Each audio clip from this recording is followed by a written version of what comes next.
Hi. These two haven't seen each other in 20 years, and now they're dodging bullets and saving the world together. Want to know how it happened? You're about to find out. But first, let's go back to 1996. We're in the boys' locker room in a high school. Some fat guy is dancing in the shower. His giggling classmates are watching him. Meanwhile, the school gym is hosting the Student of the Year award.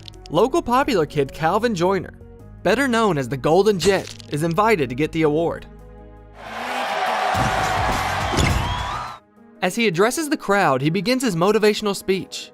But his TED Talk is interrupted by a strange incident. The fat guy is kicked out of the shower into the gym completely naked. The people start laughing and Calvin feels sorry for the poor guy.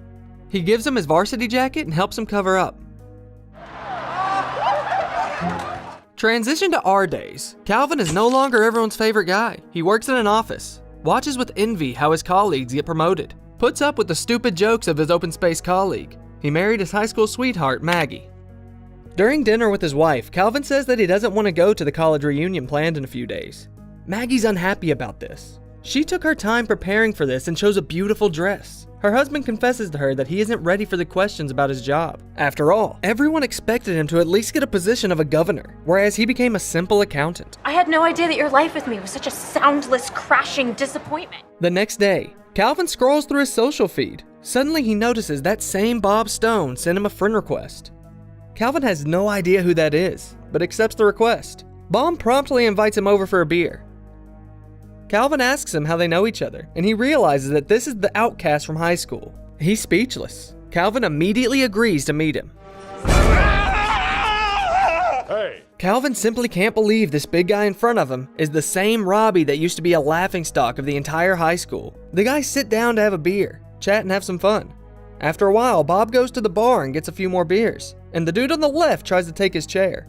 Calvin tries to politely explain to the stranger that the seat is taken, but he just makes things worse.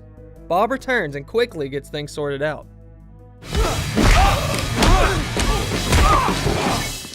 Calvin is shocked by what he just witnessed. Bob invites him to ride a bike together, and they drive to the high school. While Calvin relives pleasant memories, Bob feels rather sad. He confides in his new friend and says that since that evening, he has never undressed in front of another person. But suddenly, they notice a showcase dedicated to the graduates of the 96th year. It looks like an altar of Calvin's achievements. A bunch of trophies, photos, and certificates, but Calvin isn't happy about all of this. If 18-year-old me could see me now, he'd probably think I was a total loser. Frustrated, he returns home and says goodbye to Bob. However, he's in no hurry to say bye to his new friend. Bob explains that he recently had some trouble with his payroll. He says he could use Calvin's professional skills and invites himself to his place. They can't figure out the bills because Bob spills beer on Calvin's laptop.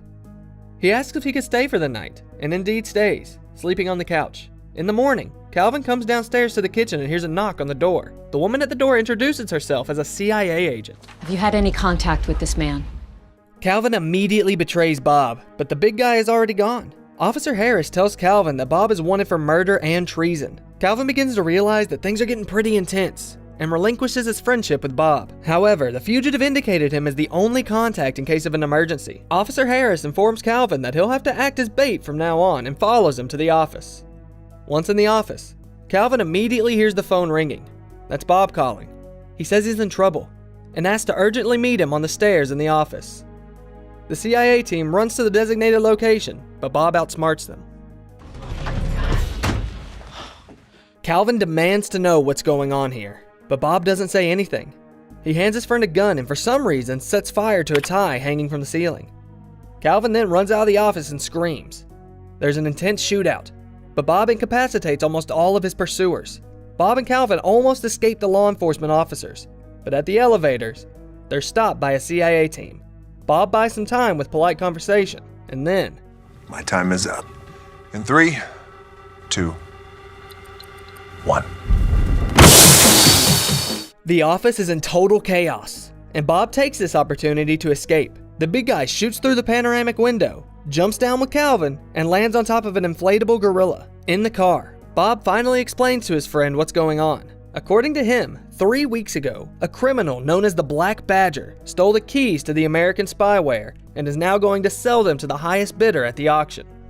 But Calvin won't even listen. He asks to slow down and says he doesn't want to be part of it because Bob is a criminal. Bob tells him the truth. Bob and his partner Phil almost made it to the Black Badger's lair. But when they were close to their goal, Phil got stuck in an elevator with a bomb and died. Bob failed to catch the criminal, and Phil's death was blamed on him. Calvin feels sorry for his friend, but still begs to let him go home. Then Bob breaks it down to him. Officer Harris must have already gotten Calvin's house under 24-hour surveillance, and now he's part of the mission, whether he wants to be or not. But their conversation is interrupted by an unexpected visitor. Get down, Jack! While Bob is taking care of an intruder, Calvin steals his bike. He calls his wife and asks her not to go home, but to meet him in the office of their new marriage counselor. But on the way, he's interrupted by Officer Harris. She convinces Calvin that Bob's mental breakdown is progressing, and he's actually the Black Badger. Calvin begins to trust the woman and accepts the alert device from her, which he needs to activate when he meets Bob. Calvin is late for the marriage counseling session. Hello, Calvin. Hey. Not to put Maggie at risk, Calvin calms down and pretends he doesn't know Bob. They fool around playing associations and role-playing games. But Calvin can't stand it anymore and loses his temper. The wife gets angry with him and leaves. Calvin almost activates the device, but Bob reassures him. He tells him that he doesn't have any codes. To find them, he needs Calvin's help. Oddly enough, Calvin believes him and takes him to his friend, a specialist in international transactions. This friend turns out to be Trevor, who embarrassed Bob in front of the entire high school 20 years ago. Trevor quickly gives the guys a transaction number and is very polite at first. He even apologizes for what he's done. But it soon becomes clear that this is just another prank. He hasn't changed one bit. Calvin is sure that Bob will now teach his old bully a lesson, but he seems to be frozen. He just silently leaves the office. Calvin follows him out of the office and receives a call from Harris. She demands to know his location and keep Bob there until a team arrives. Outside, Bob tells Calvin that he was the only one who didn't bully him. That's why he's the only friend he can trust. At this point, Calvin admits that he just turned Bob into the CIA. Harris interrogates Bob, but the man wouldn't speak. Then she orders to bring torture instruments. And Calvin, meanwhile, comes up with a plan to distract the guards. What the hell? Calvin gets the keys and gets into the interrogation room. The partners chain Harris to the table and run away. Bob asks if Calvin still has the transaction numbers. It turns out that these are coordinates of the place where the deal is about to happen. The friends enter the coordinates into a burner phone and find out that the deal is happening in Boston. The partners go to a private airfield and search for an aircraft. While Calvin distracts the local security guard, Bob prepares the plane for flight. The friends finally arrive at the place. Calvin is concerned that the place where the deal is supposed to happen is in plain sight. He notices the entrance to an underground parking lot nearby and says that the meeting will most likely happen there. Bob commends him for his quick wits and suggests they split up. In the parking lot, Bob sees a bunch of men, led by a client. Meanwhile, Calvin spots Harris at the entrance of the parking lot and decides that she must be the Black Badger.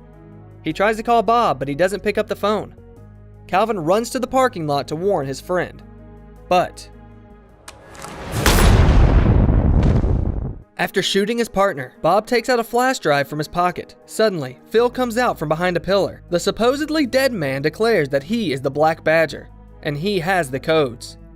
The client is impatient. He demands to hand him over both flash drives. The former partner throws the drives on the floor when suddenly a CIA team bursts into the parking lot. A tough fight ensues. Calvin, who has already managed to recover, picks up the flash drive from the floor and runs away. The client in the car almost catches up to him, but Bob saves his friend just in time. But Calvin doesn't want to hear it. He runs away to the bridge nearby. He's not alone for long. Soon, Bob is on his left and Phil is on his right. Each of them begs Calvin to believe him. Bob and Phil start shooting at each other. Phil loses his weapon and Calvin picks it up. Whether out of negligence or out of resentment, Calvin shoots Bob, and Phil asks the guy to hand him over the codes. Calvin tries to shoot him too, but the gun's empty. Finally, the truth is revealed. Phil says that Bob could never be the Black Badger because he's a sentimental weakling.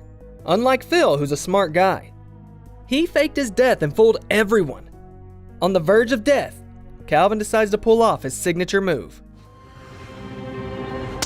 This is enough to distract Phil. Bob uses the moment and kicks him off the building. The buddies ask each other for forgiveness. hand over the codes to Harris, and head off to the reunion party. The guys arrive at the party in a helicopter. Calvin introduces Maggie to Bob and apologizes to her for not appreciating the simple happiness next to his beloved. The three of them enter the gym, where they're about to announce the names of the prom king and queen. Bob panics and nearly runs away, but Calvin stops him. He hacked into the voting system and secured the victory for Bob. Bob walks out of the crowd to a round of applause. On the way, he sees Trevor, who again begins to make fun of him. But this time, the big guy is no longer afraid of him. He knocks him out with a single punch and gets onto the stage. Bob says that 20 years ago, he stood here helpless, and everyone laughed at him. But now, things are different. He has a best friend who taught Bob not to be afraid to be himself. To the shock of everyone present, the guy rips off his clothes and stands completely naked in front of everyone. Several months pass.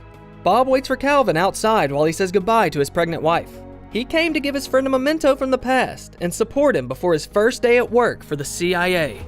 Bob, is that my jacket? Yes! No, wait a minute, yes! Do you have any stories about friendship that rekindled after many years of being apart? Share them in the comments below. And don't forget to like and subscribe to the channel to learn about cool movies without wasting your precious time.